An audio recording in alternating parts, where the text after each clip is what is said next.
So, you want to know the difference between armor piercing and hollow point.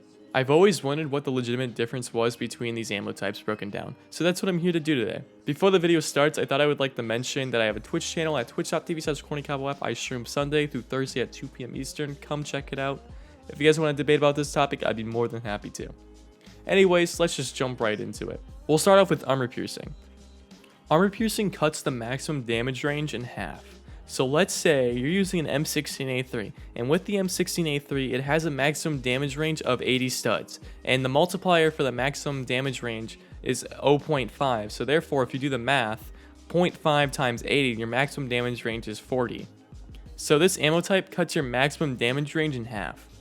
The upside to this, bullet penetration goes up by 50%, which makes wallbanging a lot easier for the gun. Suppression also goes down by 50%.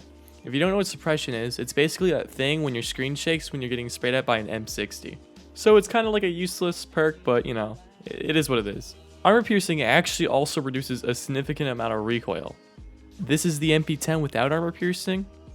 This is the MP10 with armor piercing. This attachment is mostly useful if your playstyle involves shooting through walls and getting kills with penetration. In my personal experience, when I use the M60, I run armor piercing, because when I use it, I mostly spray through walls and get awesome penetration kills. And since penetration was recently nerfed on the gun, it makes armor piercing a lot more of a need for it.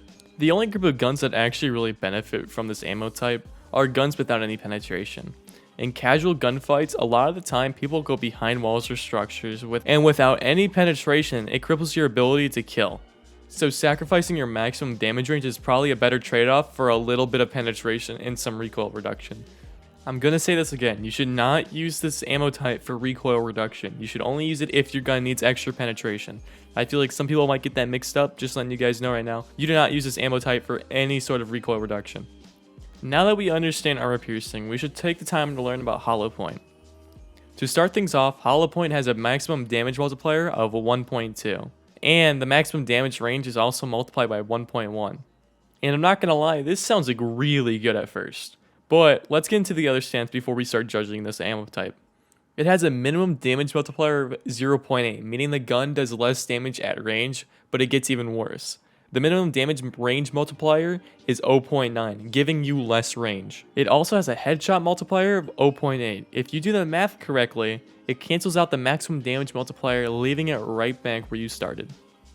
It also has a torso multiplier of 1. It also cuts your penetration in half, but it gives you a whole whopping 5% more suppression. You know what that means, boys? We're making people screen shake today. So, looking at these stats, I really don't see a viable reason to ever use this ammo. Armor piercing is far better in certain situations, but hollow point is better in no situation. Let me give a rule of thumb here. If your gun does not need armor piercing, just use its regular ammo. Hollow point is just one of those things that is complete garbage and should never be used. So I guess for the first time in this series, we have an actual winner. Congratulations, armor piercing, you win. Yay, armor piercing. Anyways, that's all I have for today, guys. Hope you guys enjoyed the video, and look forward to the next one, because I promise it's gonna be a banger. Make sure you check out my Twitch, and yeah, have a good rest of your day. Peace out, boys.